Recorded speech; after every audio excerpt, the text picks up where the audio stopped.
An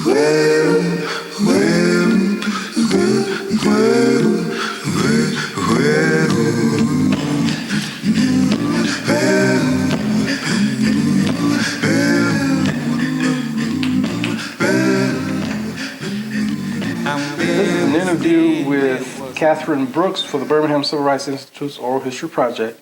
I'm Horace Huntley with Miles College, April 29, 1996. Thank you, Ms. Brooks, for taking time out of your schedule to come and sit with us today.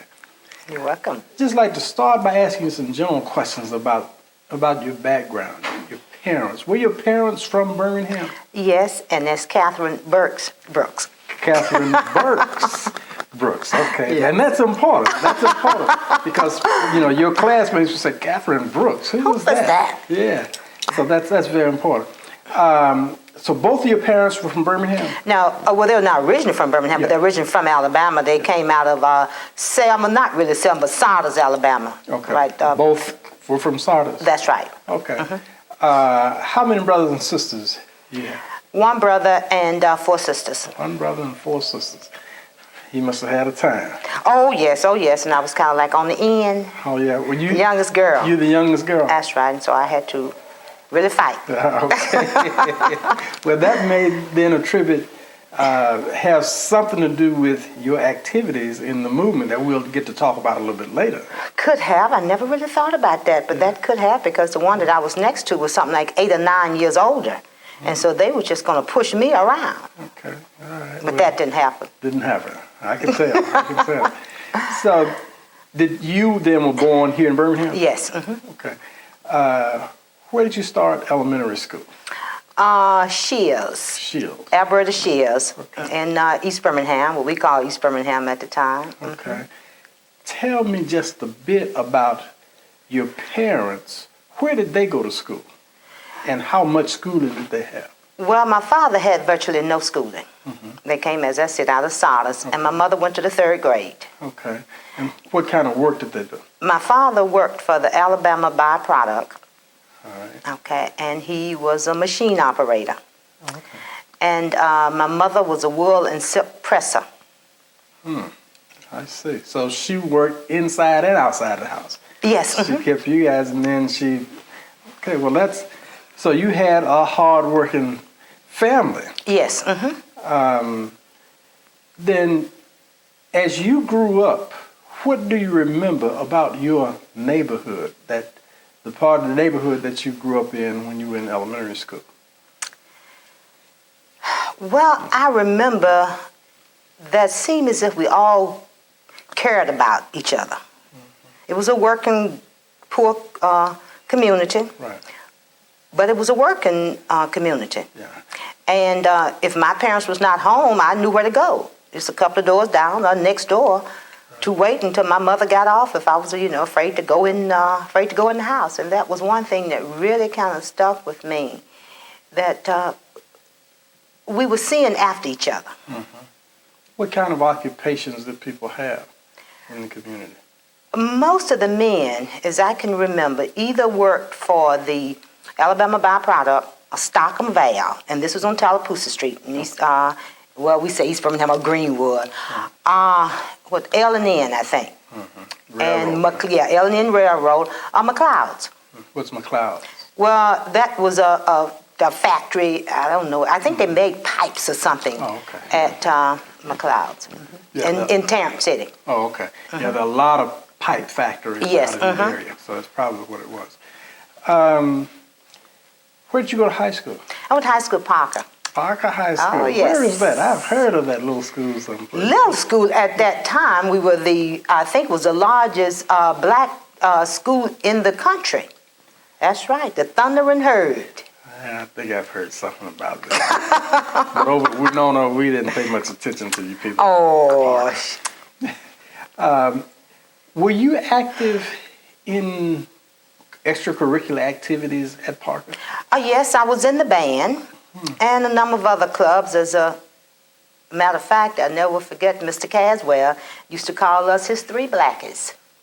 I was a majorette. Oh, is that right? That's right. And even at our black high school at that time, we were just letting black girls become majorettes. And I was one of the first black majorettes. You at were Parker. you were one of the first black, phenotypically black majors. At a black school. At a black school. Color black, what I meant. That's right, yeah. That's interesting, yes. What was that like? You know, I mean, did you have any difficulty as a result of having dark skin? Yes. Tell me, how did that operate in a black setting? Well, you know, it's been years since I thought about that. It was always a challenge. It was always a fight. And I always was willing to fight and kept my head high, even though, you know, we were dark. And it was, what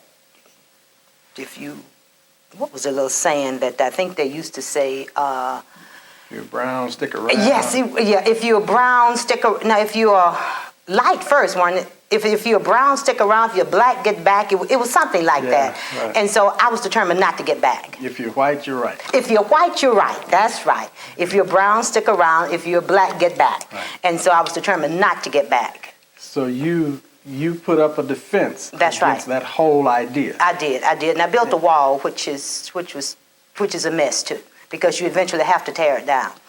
What do you mean? You built a wall and then you eventually Because you have to become tear it hard, you become tough. You know, you're always waiting for something. You're always waiting for a fight. down. And you said that as a result of this attitude of people looking at black as being negative, Right. you put up a defense. Right. And then you solidified that defense by fighting when necessary. That's right. Well, And then sometimes it may not have been necessary to fight. But because of that, you think it is necessary to fight. so in effect, it becomes necessary all the time to fight. That's right. In your mind. That's right. As a One example that I think of right now, I think we were in Cleveland, some parts of Ohio, and we went to this restaurant, and they told us to go upstairs. And so, you know, right away, we're thinking that they want us to go upstairs because, you know, we're black. And so we're going to put up a fight. No, it was no seats downstairs. And so it's that type of a thing. Right, yeah. So that creates difficulties from both sides. Right. Yeah. What was it like being one of the first, you know, end quote, black majorettes? How did that, what kind of impact did that have upon the rest of the school? Having actually a black, and you say there were 3 of you. Yeah, it was 3 of us. Out of how many? Maybe 8 or 10? Oh, no, it was more than that. I think we had 3 lines. So if we had 3 lines, I believe we had 3 lines of majorette, and we may have had 6 in a line. So that would give us 18. something like that. Yeah. We either So had 3 lines it or was 2 a lot. lines. It was something like that. Okay. Okay. And what did your parents say about this kind of activity? Did they have any idea that this was happening at your school, that as a result of your being dark-skinned, that you had to put up with the kinds of things that you're talking about? No, I don't think they really had. If they did, they never expressed it. They But it's well known in the school. Yes, of course, it was well known in the school, and it could have been in the community. But as far as my parents, you know, talking about it, me talking to them about it, no. But I know I just can remember my mother was always willing to, you know, work from almost kin to kin to get me the things to measure up to be in these type of activities, and I can't. Yeah. And she used to tell me that I came feet first, and I just been moving ever since. How did the teachers treat you in that regard? Were there any differences between the way the teachers actually treated light-skinned children versus dark-skinned children? I can't pinpoint any particular teacher, but seem as if the lighter-skinned children seem to received a better, what we would say, breaks, whatever you want to call it. I can't pinpoint any. Yes. What instrument did you play? I was a majorette. I didn't play. Oh, you didn't play? Okay, No. okay. And I was also in the elementary school band. I went to Lincoln also for a short period. Oh, okay. Okay. So you, that was your area then for a while. Lincoln to Parker Annex. Did you go to Parker Annex? Yes. And then on to Parker. No, well, let's back up a little bit. We didn't have our little school went from the first to the fourth. Okay. And then from the fifth grade, we had to go to another school, to the fifth grade. And What other school was that? And that was, I went to Lincoln then. Okay. And then I went to Hudson, which was not that far from my house. Right. But, when I say that far, I suppose that we just have to walk it, so it may have taken us 30 minutes to walk it. And so that's how I was at Lincoln, and then they did build a new school in my area, Shears, Right. named after the original small school. Right. And so you can say that I went to 3 elementary schools. What do you remember most about Parker?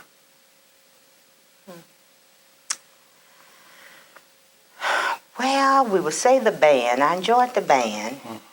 And I remember my government teacher, and I can't remember her name, but I had a lot of respect for her.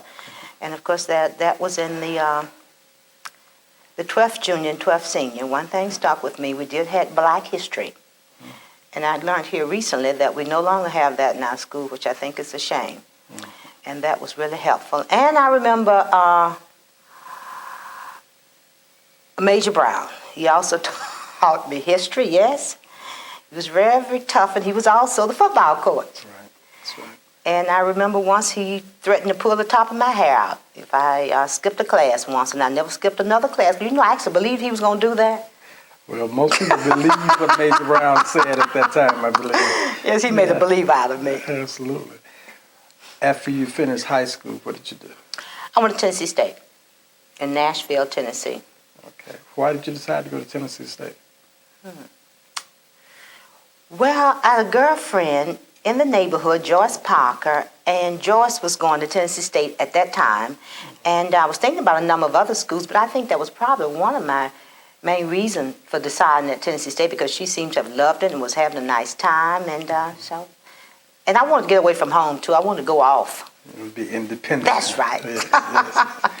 Well, at Tennessee State, were you involved with the band? Well, you wouldn't believe it. At Tennessee State, I was too dark. But of course, things have changed. Now, nope, I was not a majorette at Tennessee State. They were what we called at that time high yellow.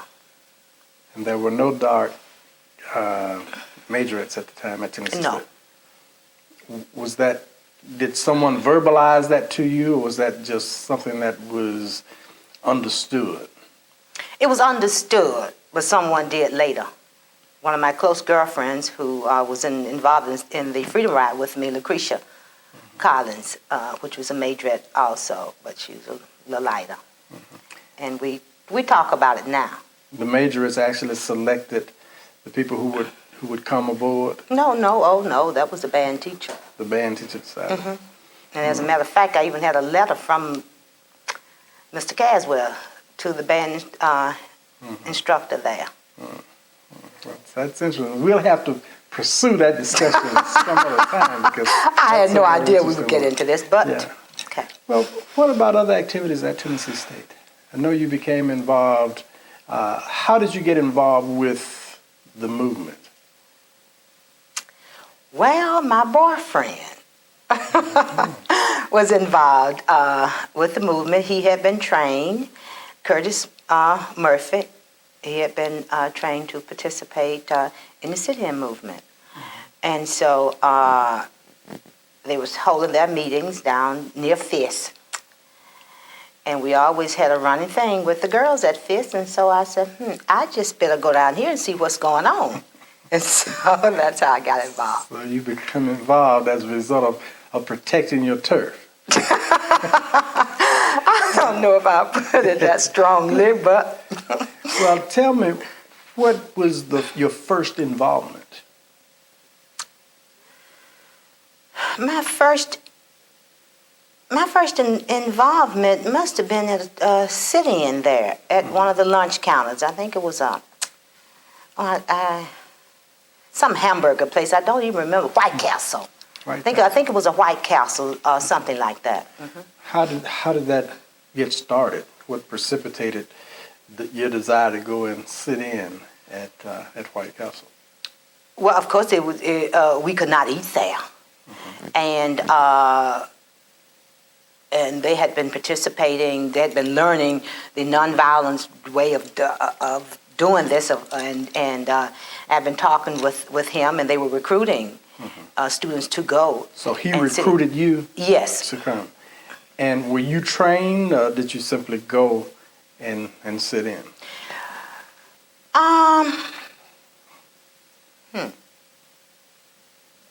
I think I must have got my training later. I think I was just trained by him as to what you should do Yes. and what you should not do. Yes. Do you actually remember that first time that you went to sit in? How did it feel? I mean, what was going through your mind? Well, I don't know if I actually remember the very first time, but I do recall some of the times of just saying, okay, now am I going to be able to not do anything if someone spit on me? I think that was my constant thing of just being cool if someone, but it never happened though. No one ever No. accosted you. Were you ever arrested there Yes, I was arrested in Nashville. in Nashville? What were the circumstances of the arrest? How did it happen? This was at one of the lunch counters. I don't remember which one, but it was at one of their lunch counters. Of course, the policeman came in and asked us to leave. And if you don't leave, then you're under arrest. And so, of course, we didn't leave, and so we were taken to jail. How long were you in jail? I believe it was just overnight. I believe it was just overnight. So you were still in school at the time? Yes, I was still in right? school at the time. Did your parents know that you were demonstrating? I don't believe they did. Did you ever tell them, I mean, during the time that you were still in school, that you were demonstrating? I'm almost sure I had to have told them after that. After you finished school, maybe? No, no. During the time, because I was even put out of Tennessee State. Oh, you were? Yes, and so this was kind of a stretched over period of time. What were the circumstances of your being put out of Tennessee State? This was during the Freedom Ride. Okay, what happened? Why? Why were you put out? I don't know what was the charge. I don't recall, but when we came down here on the Freedom Ride. You were one of the Freedom Riders that left Nashville, coming to Birmingham. Yes, when the bus was burned in Anderson, when Corps gave up the ride. Yes. And so a number of us that was kind of like the diehard seven, I think we called ourselves. We said the ride must go on. Right. And so then we took up the Freedom Ride. Right. Okay. Okay. So you picked it up as a result of the individuals being attacked in Anniston. That's right. Students at Tennessee State decided that they were going to do the same thing and pick up the ride so that it would not die. That's right. So you rode from Nashville to Birmingham. That's right. It was FIS and ABT, the American Baptist Theological Seminary. Yes. Tell me about that ride. What do you remember about it? Oh, I remember almost everything about that ride. You boarded the bus in Nashville. Were there any problems in Nashville? No, there were no problems in Nashville. A lot of photographers, and we had a fantastic send-off, and it must have been early morning. And the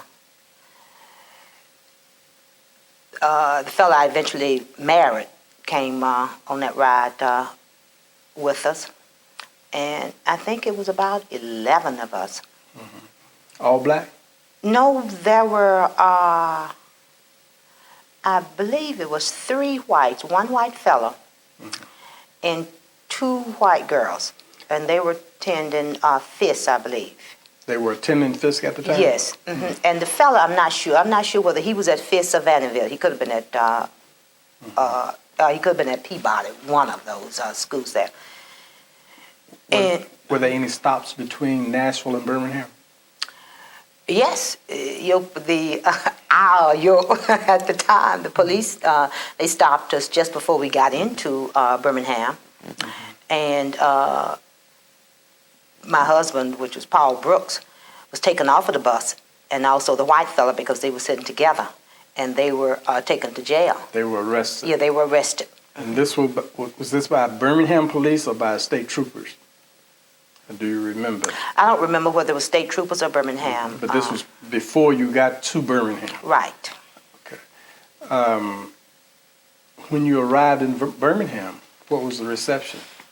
Well, we had all the policemen there, and we were trying to go on to Montgomery and then on into Jackson, and the bus drivers refused to drive us. He refused to drive us any further, and so we From couldn't Birmingham? find. That's right. So this was the time where we couldn't find the bus driver. Okay. Okay, and so I think we were here for about 18. No, I'm gonna back up some. We were eventually taken off of the bus, and then taken to jail. All right. As old Bull Connor said, for our protection. Mm-hmm. And then we were taken out of jail. It was around midnight. I'll never forget that. Lucretia was with me. And they said that they was going to take us. They came for us. The matron told us to get ready, that they was going to take us back to Nashville. And so we got to put our clothes on, and so we weren't putting our clothes on fast enough. I'll never forget that. She came back and she said, "Didn't I tell you all to get your clothes on?" So we said, "We didn't ask to come in here, so we don't have to rush." And so we didn't rush. So we took our time because we weren't really interested in leaving. This was approximately 9 of you at that time? Yes. Okay. And how were you transported from Birmingham, from the jail, back to Tennessee? When they came to pick us up, one of the white girls, I understand that Bull Connor had called her father, and her father had picked her up. I don't know what happened to the other white girl. Whether they had just sent her back home or what. And so Lucretia and I was refusing to leave. In our training, we had been taught to just go limp. And so I refused to walk out. And so one of the guards picked me up and carried me out of the jail and put me in a car. And it was, it was a man in there from the white fella from the Birmingham News, I believe. Said he was from the news. I don't know whether he was from the news or not. And Bull Connor, and seemed as if we stopped in Coleman and picked up a man at the time that I assumed was a priest or a minister or something, because he had a collar on. And then they carried us, and then they had the fellas. Okay. And they carried us to the state line.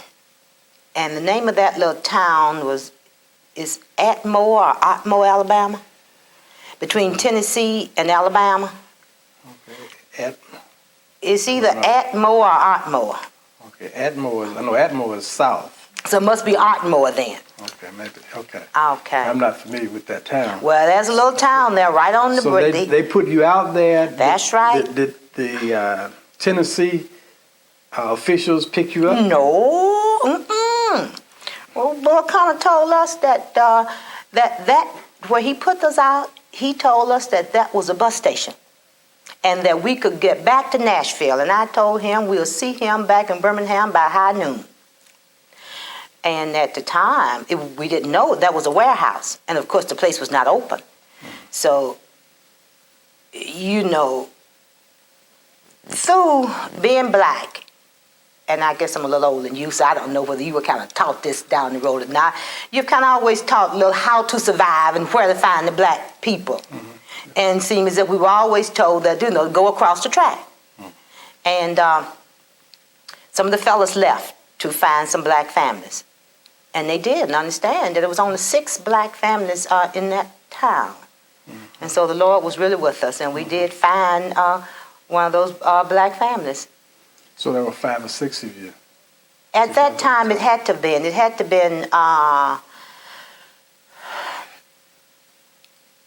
6 6, 7, 8, something like that Well, at that time. what did the black family do?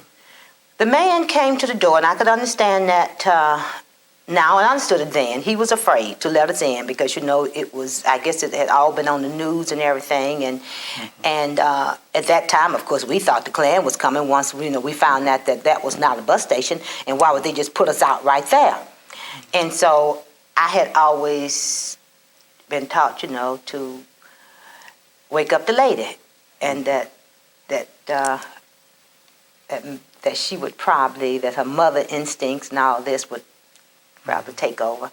So I figured that if we talked loud enough and long enough and wake up his wife, then we were going to get in. So we did. And they let us in, and we called back to Nashville, and Diane Nash, quite sure you know of her. Sure. She was coordinating the Freedom Ride from Nashville, so we called her because they was wondering, what had happened to us, and we called her, and she sent a car down, and Leo Little was driving to pick us up and to bring us back to Birmingham. And so we almost made it by high noon. Okay, so you came back to Birmingham.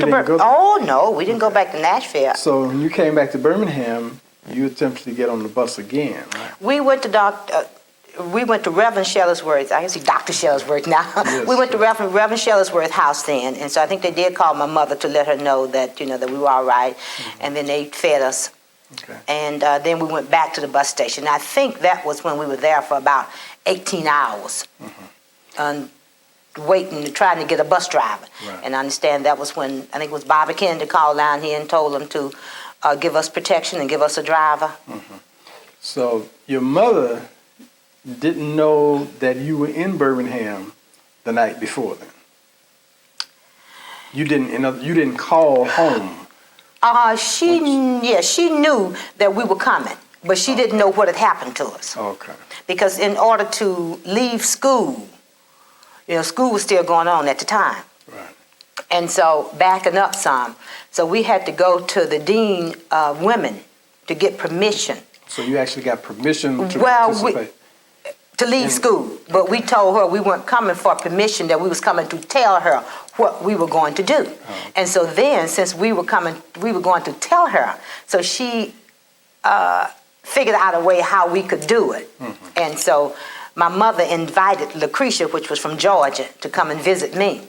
Okay. And so you were headed home, in effect. and Bull Connor met you and decided that you were better suited to be back in Tennessee. Yes. Okay.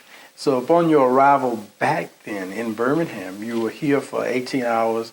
Did you eventually get a bus driver to take you from Birmingham to Montgomery and on to Jackson? Yes. And yes. What was the reception in Montgomery? All hell broke loose. On our way down, seemed to have been peaceful.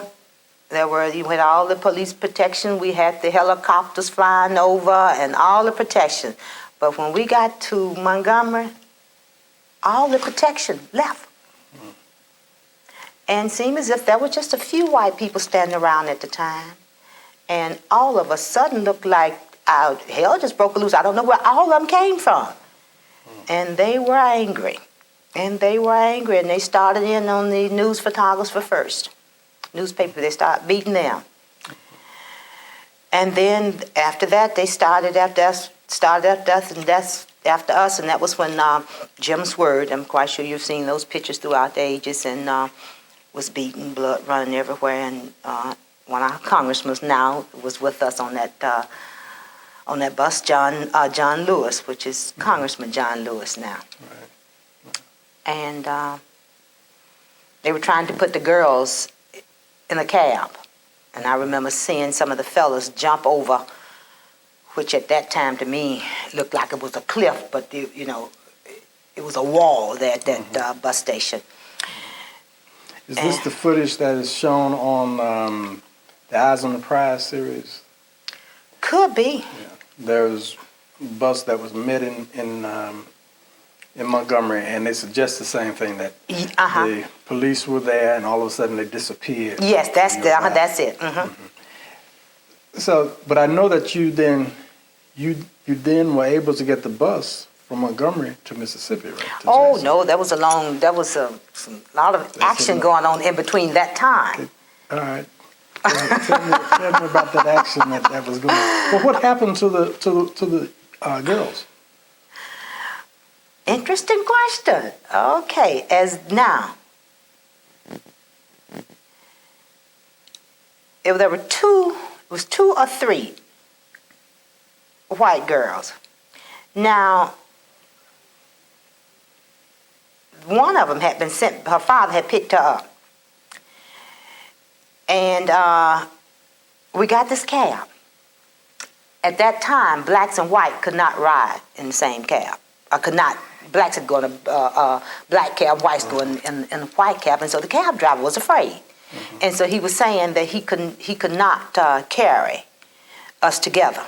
And the mob was just there then. Were these the same girls that had been with you in Birmingham, that parents had come and got them? They had sort of disappeared and you didn't know where they were when you were going back to Tennessee? Did they meet you back in Birmingham?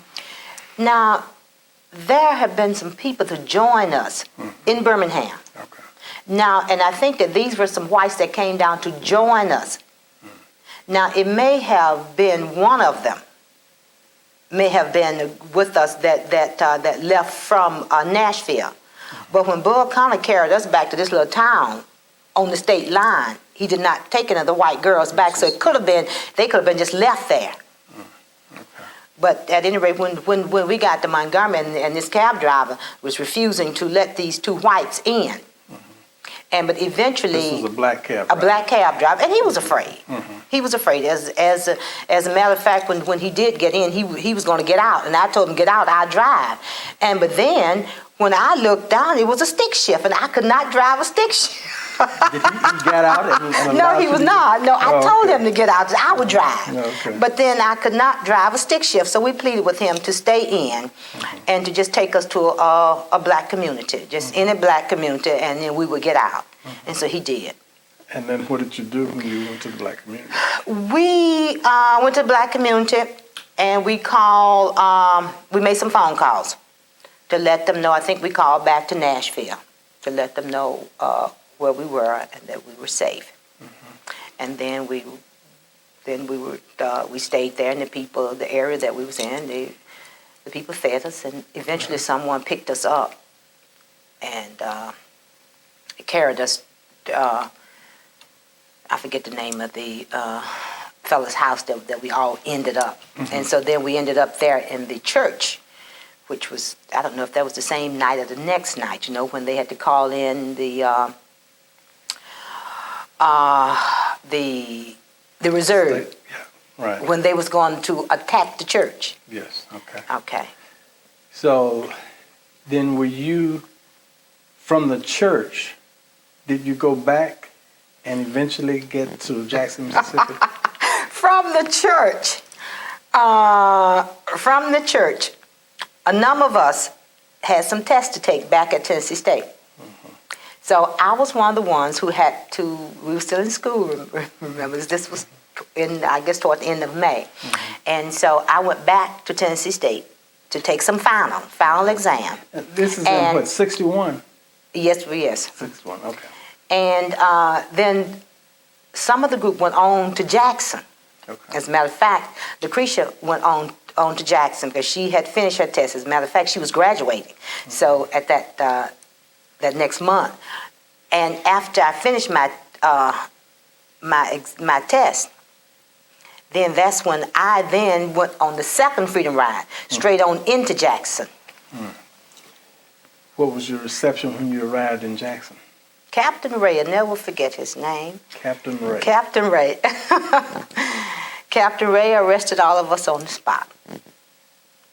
And then we went on to the Hinds County jail.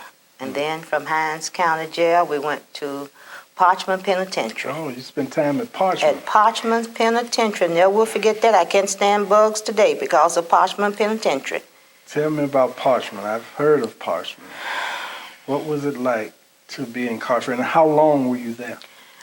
I'm thinking, seemed as if we had to stay in we couldn't stay in past 30 days, and we wouldn't have been able to appeal our case. So I'm thinking that we stayed in right up to 25, 26, or 27 days, or something like that. What was it like, first of all, in Hinds County? And do you remember how long you stayed there? How was that different from Parchment's farm? Well, in Hinds County,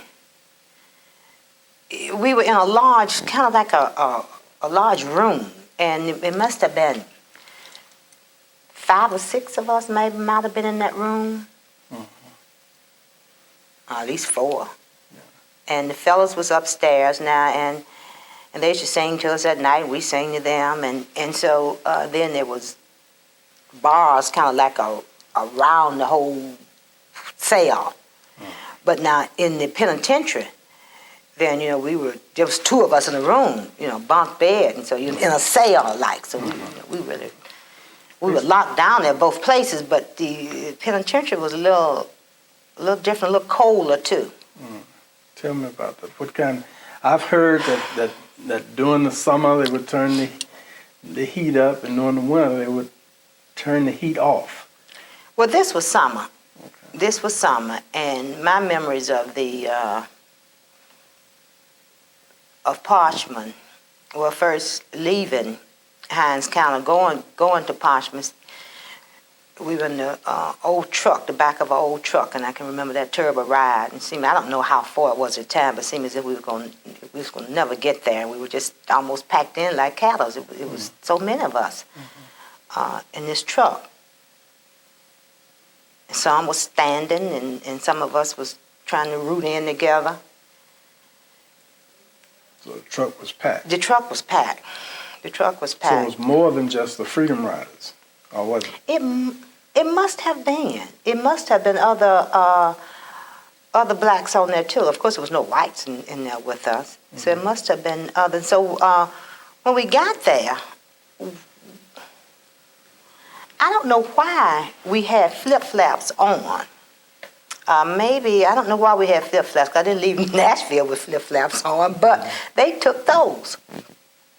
So you had no shoes. That's right, and so that's that, and so I remember having to walk on the concrete, and then and they kept the lights on at night. That seems I remember that, and the little bugs in Nassau, Bahamas, we call them sandflies.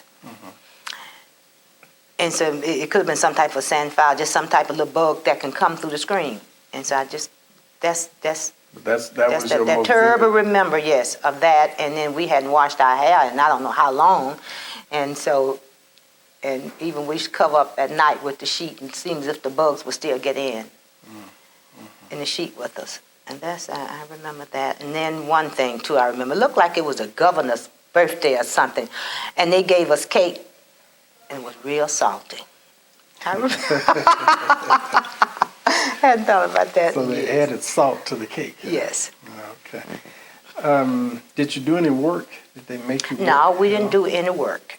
No, we didn't do any work. Now, some of those later that went on the farm did work. Okay. So then you were finishing up was that your senior year or your junior year? That was my senior year. Okay. That was my senior year. And were you a member of Snick? Yes, I helped to form Snick. Okay. Tell me about that. I mean, you helped to form Snick. That's important. What were you in? I know initially they had a meeting in North Carolina. Okay. And we had another one in Atlanta. Atlanta, yeah. So I was with that one in Atlanta. Okay, tell me about that experience. What was it like starting an organization that would become world-renowned? What I remember about Snick was just being so excited to see all of the students from look like around the world. I guess it might have been just around the South.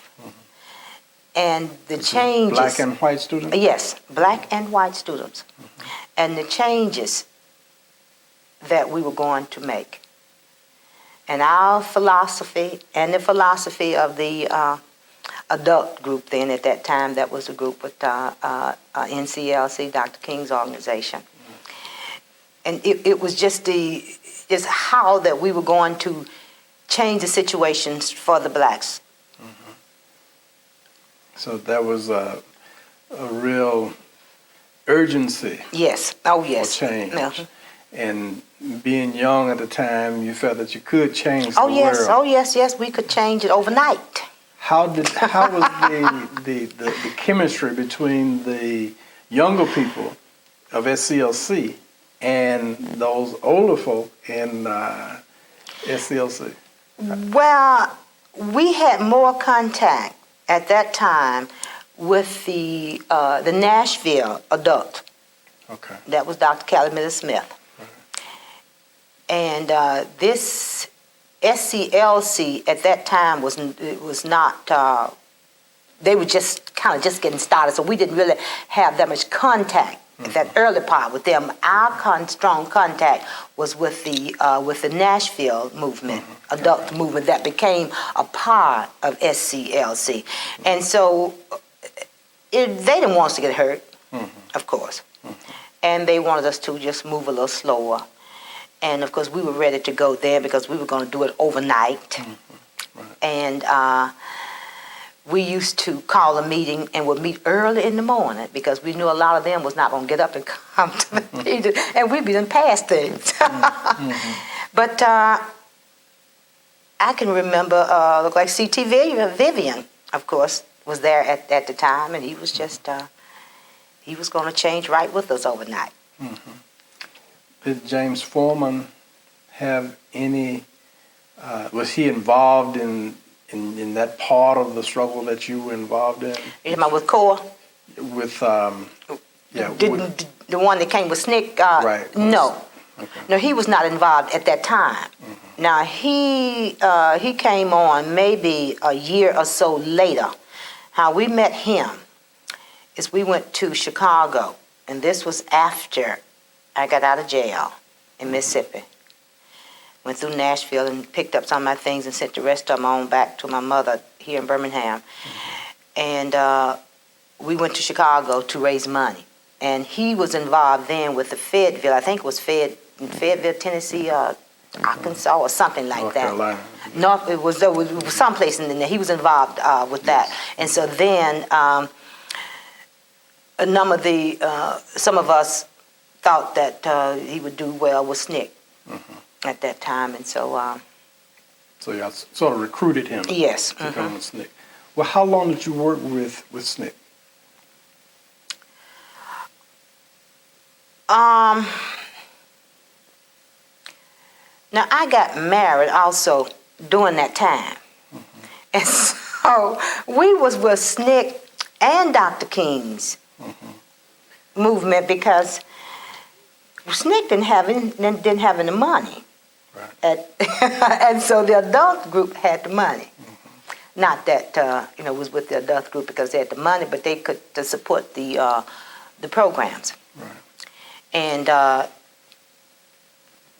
And we were with both, and I guess it must have been about 3 years. Mm-hmm. Well, I know between 2 years.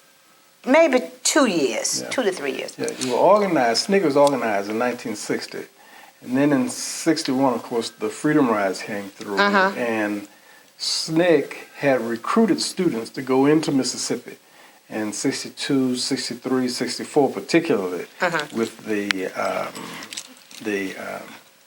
what was it called? The Summer Project. Yeah, the Summer Project and the voter registration. Right. Yes. Well, I was not with Snick at that time. Okay. Now, I was working at that time in the North. And at that time, a number of us felt that we needed to be then involved in the economic side of it. And then there was some felt, was working up on this end. And so I was in Ohio, and Detroit, and Chicago. And then even down with Robert Williams. Okay, North Carolina. In North Carolina. We went down to see, this was, all during that time. Right.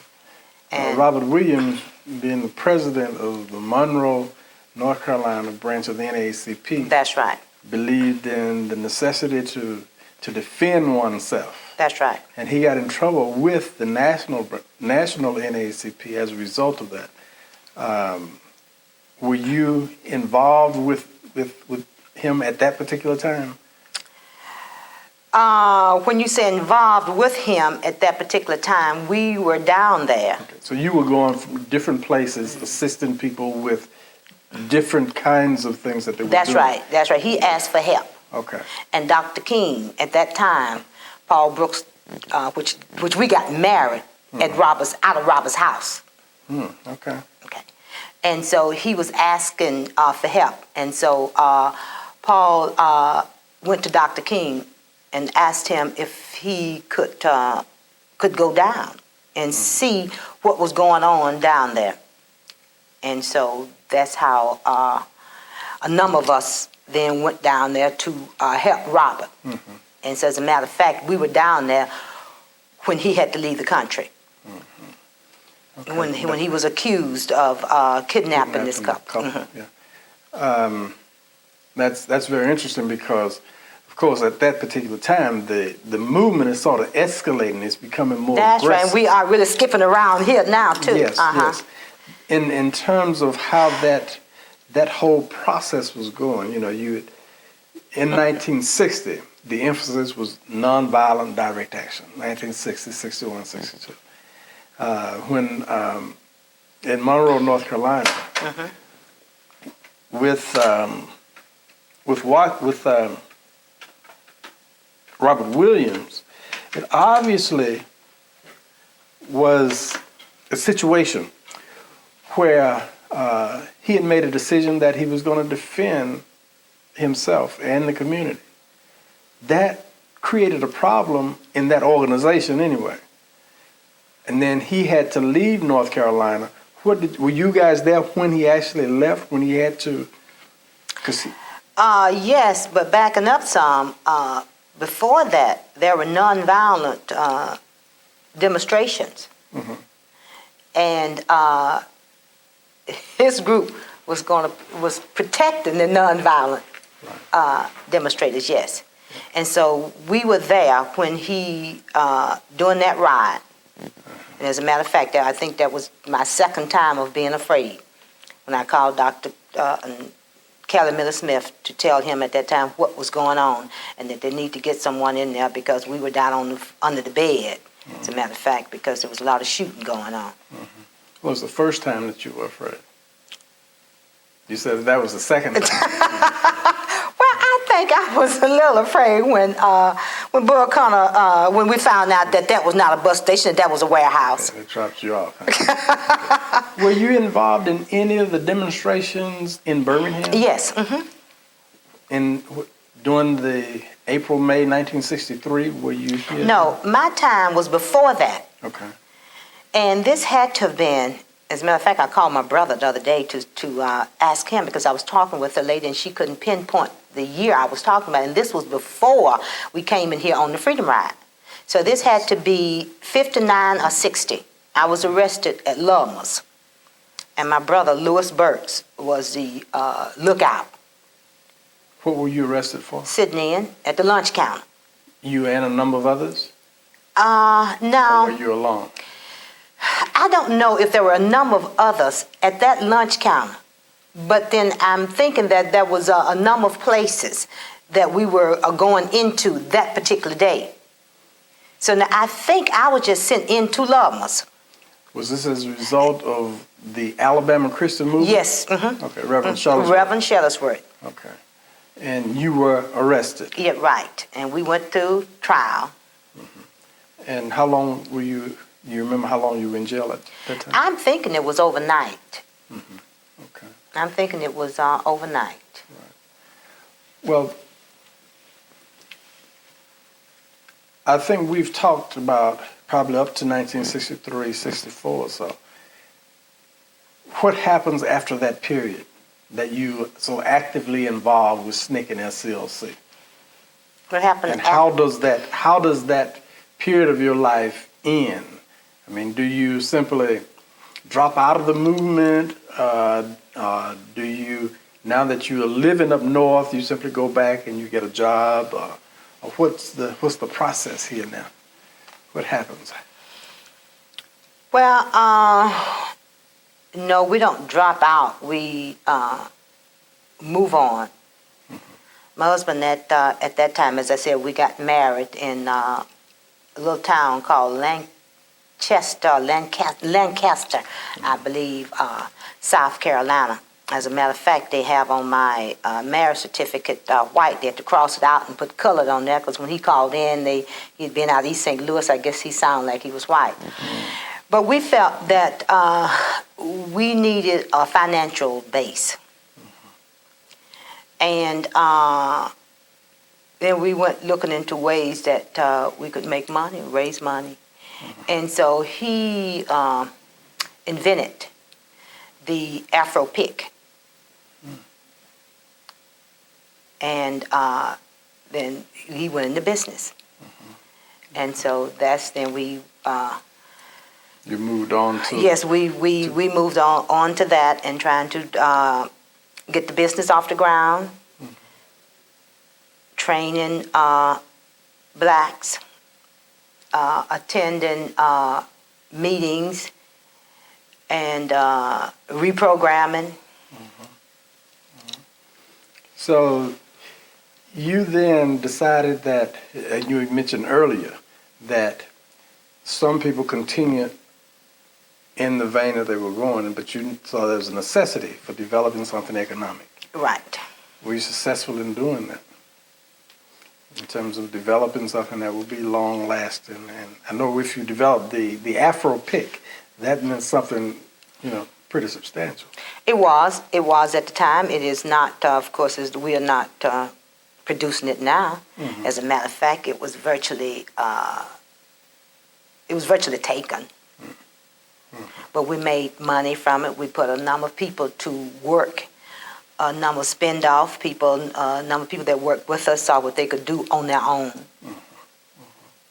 And at one time we had 3 shifts going, but we eventually manufactured it up in Ottawa, Michigan. We started with it in Detroit, and he received a patent on it, and that is any comb that was made at that time, the Afro pick with the cover on it. It was, if it was not ours, it was violating our patent, and you had a lot of them who did, and who made good money from it. Now we made money also, but not the type of money that should have been made from it, and not the type of things that we thought that we was going to be able to do with it. And we was fighting the big boys, and it was a hard fight. It was a long fight too. Yeah, it always is. Yeah. I know as a result of your activities in the movement, you received a placket of some sort from Dr. King. Is that correct? Yes. And could you tell me just a bit about that? This was received after the Freedom Ride.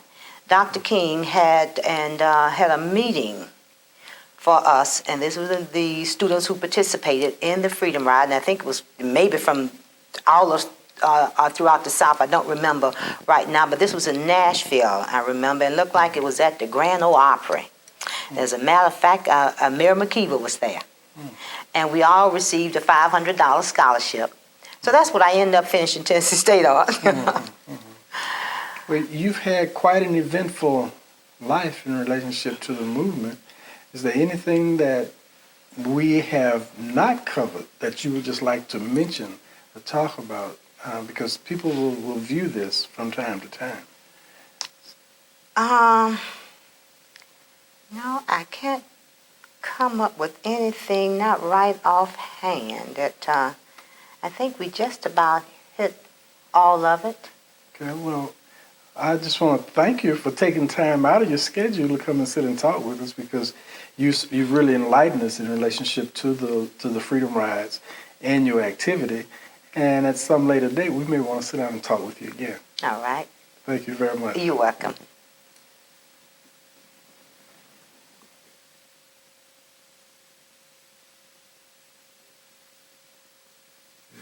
Well,